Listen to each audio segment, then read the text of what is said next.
Everyone in the family knew that briefcase wasn't just a briefcase. It was a boundary, a silent warning, a piece of a secret no one dared to touch. For years it stayed there, unmoved, like a quiet sentinel at the foot of Grandpa Joachim's old rocking chair, always in the same spot as if it were part of the house itself, just like the bricks in the wall. It rested beside the dark wooden bookshelf, where dusty, time-worn books lined the shelves, their spines faded and heavy with age. That corner of the room felt almost sacred, untouched even during cleaning. The leather on the briefcase had long lost its shine. It was cracked, marked by time's scars.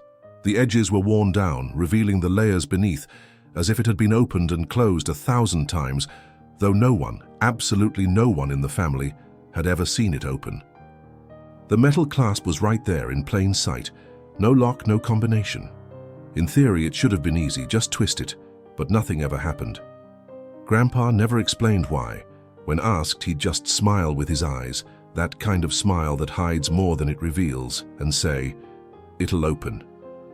One day, when the time is right, and for the right person. Over time, the briefcase became a family legend. The kids would sneak peeks at it. The adults shared puzzled glances. But everyone respected the unspoken rule that loomed over the key. House, you don't touch the briefcase. Still, there was something no one dared to say out loud. It felt like it was alive. There was a subtle energy coming from it, a presence. Clara, the granddaughter who was closest to Grandpa, swore she sometimes felt a strange warmth when she passed by it. A chill, a pull. And it wasn't until after Grandpa passed, on a quiet, autumn afternoon, that the briefcase finally seemed like it was waiting for someone. A different kind of silence settled over the house. Not the silence of loss, but of preparation. As if something inside had begun to stir. And there, in the corner of the living room, cloaked in mystery and memory, the briefcase, untouched for decades, was about to reveal the real weight it carried. And the strange thing was, that weight wasn't made of anything you could hold in your hands. Joachim was the kind of man time shapes slowly. He didn't speak much, but when he did, his words had the weight of someone who knew the difference between noise and meaning. His voice was rough, drawn out, like each syllable was chosen carefully, and every silence meant more than any speech. And his eyes, Joachim's eyes, grey, tired, deep. There was something in them that felt like the sea on a cloudy day. Calm at first glance, but full of old shipwrecks and long crossings. A gaze that looked beyond, and because of that, rarely lingered on small things. Joachim lost his wife too early. After that, he never got involved with another woman. Not out of grief, they said, but out of loyalty. Out of respect for a kind of love that doesn't happen twice. And in his words, when it's whole, once is enough for a lifetime. He raised his children with quiet firmness, no big gestures, but always present. And later, he was the grandfather who was always there, sitting on the porch watching the world pass by as if waiting for it to say something new. But there was a part of Joachim no one knew. And that part lived inside the briefcase. Every single night without fail, he would go into his room, close the door with a faint creak, turn on an old amber lamp, and sit there for exactly 30 minutes. Alone, with the briefcase on his lap. No sound ever came from that room. No explanation was ever given. The kids eventually stopped wondering. They figured he kept documents inside, or maybe something that belonged to his late wife. Others just thought it was an old man's quirk, nothing important. But Clara felt different. She was the only one who sat with him every Sunday morning, listening to his half-told stories, his crooked metaphors, his quiet laughter.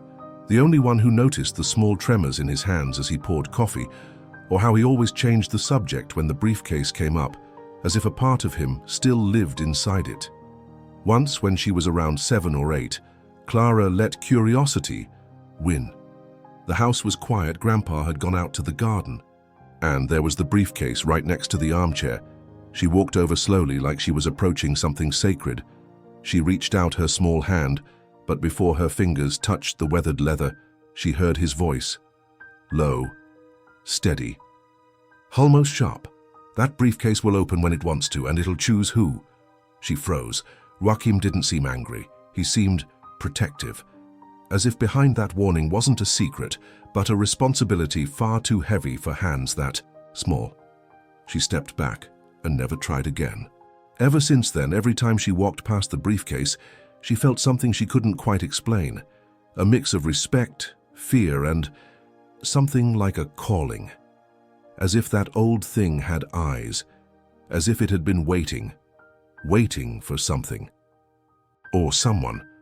Grandpa passed away on an autumn afternoon, and it really did feel like the world had said goodbye gently. The leaves drifted slowly past the hospital window, as if they had rehearsed that exact movement. There was no big commotion. Joachim's heart, which had always lived quietly, simply stopped. No rush, no pain, like someone who understands it's time to go. Clara was the first to arrive. She walked into the room and found him peaceful, his eyes half open, as if watching something no one else could see.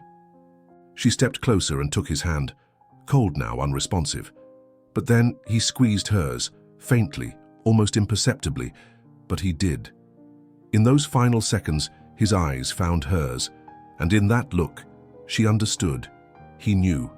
He knew she would understand. That everything was beginning, not ending, and then he smiled. A soft, quiet smile, like someone placing a secret in the right hands. During the wake, the house was wrapped in a heavy silence, thick with memories. Old friends, distant. Relatives, neighbors, everyone came by with respect. But one detail stood out to everyone. The briefcase was there. Following specific instructions written in a handwritten note beside the will, it had been placed at the foot of the coffin, and so it was. There it stood, silent, closed, untouchable. Grandpa was buried in his navy blue suit, the same one he wore to rare family parties. But the briefcase did not go with him. It remained in the living room, placed on a small table covered by a white cloth, like an altar, and in some way, it was. The day after the seventh-day memorial mass, everything fell apart. Joachim's children, Clara's uncles, dived into heated arguments about the estate, paperwork, accounts, properties, passwords, legal documents. The words started sounding cold, almost transactional. Clara just watched. She didn't want assets or percentages. She wanted meaning. She wanted to know why her grandfather looked at her that way. Why he had always protected that briefcase like it held his very heart, and why now it felt like it was calling her. When the family lawyer read the will, everyone waited anxiously, but there was nothing about the briefcase.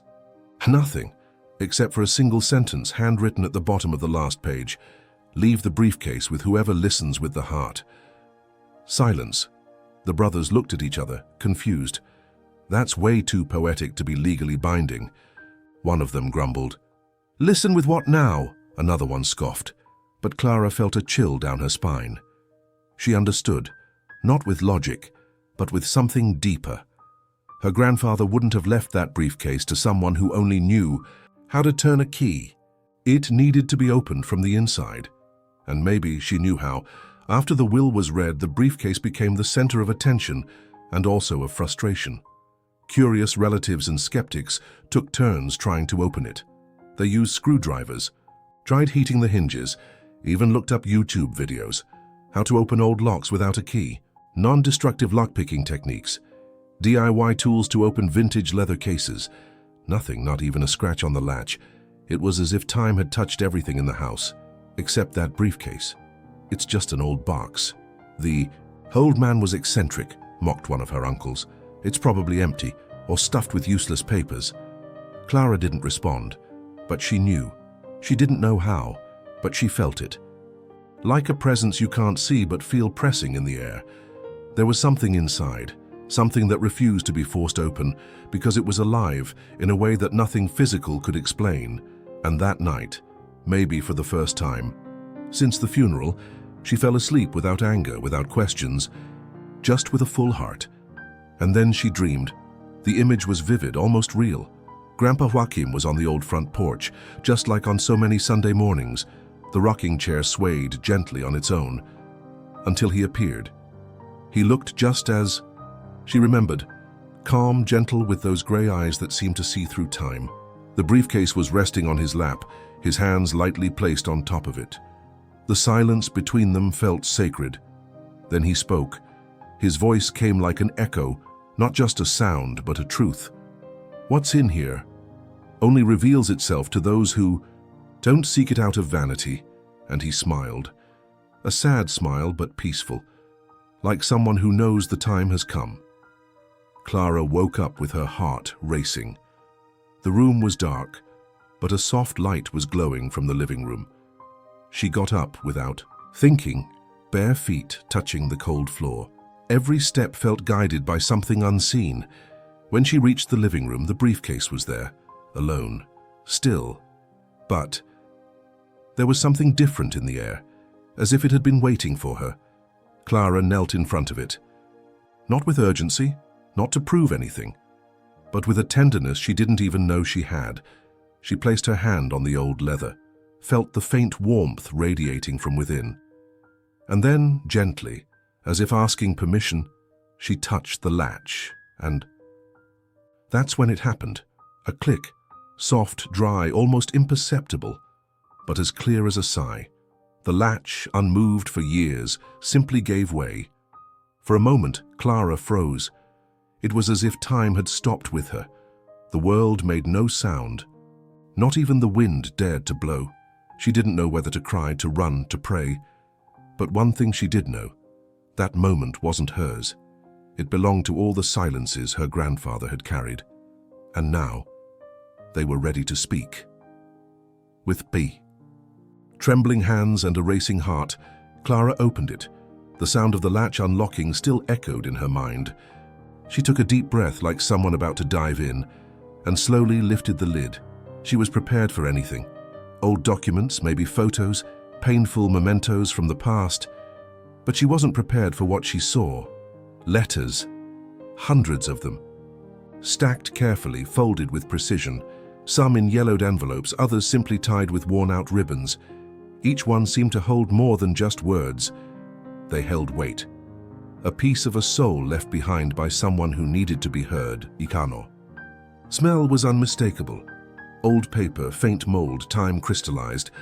And the most intriguing part, they were all addressed to the same name, Mr. Invisible Heart. Clara frowned.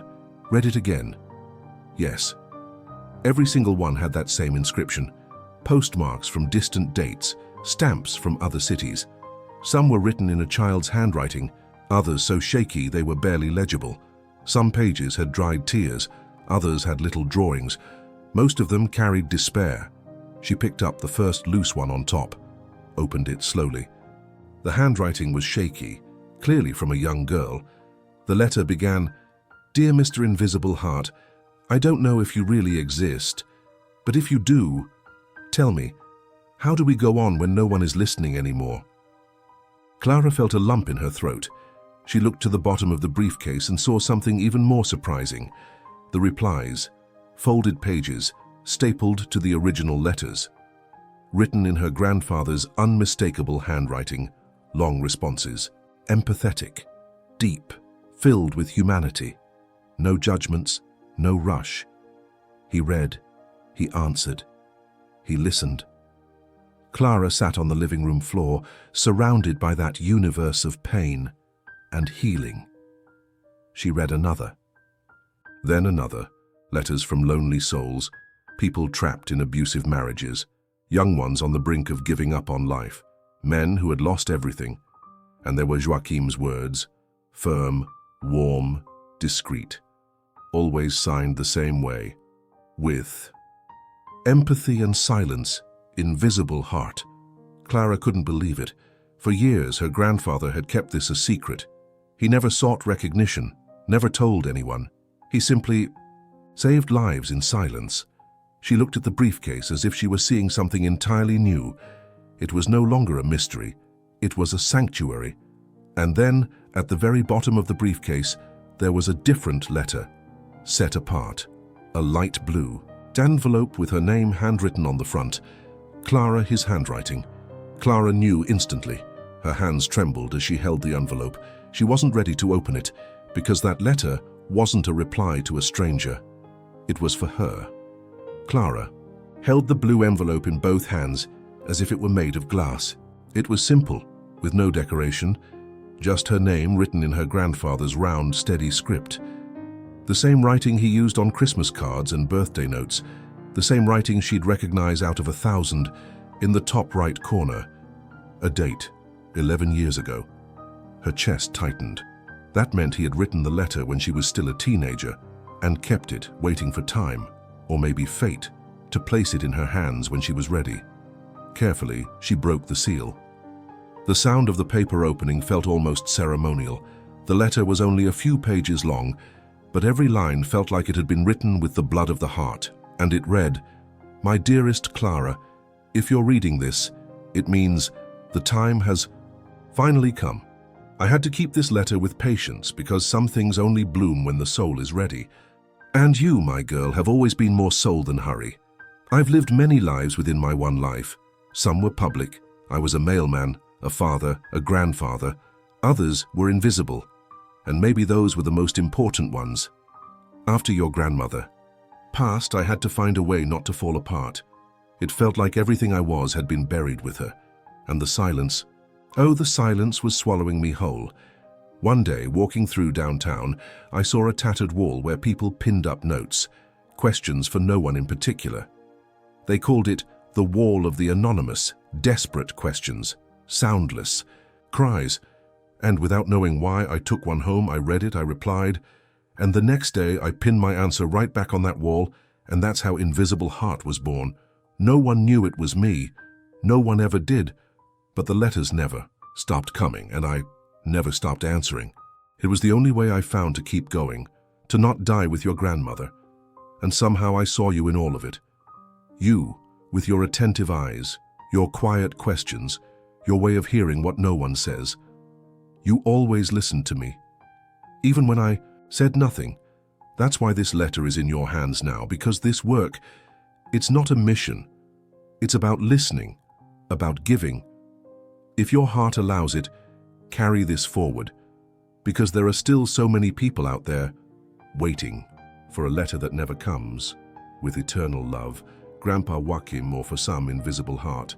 Clara couldn't hold it in. The tears fell in silence, but they came in waves. She pressed the letter to her chest as if trying to absorb what she had just read. There, sitting on the living room floor, surrounded by memories and secrets, she cried like she never had before. It wasn't just sadness, it was gratitude, it was pride, it was pain and purpose. Her grandfather had left behind a legacy. But more than that, he had left a place for her to continue. And in that moment, Clara understood. The briefcase was never about what was inside, it was about what was ready to come out.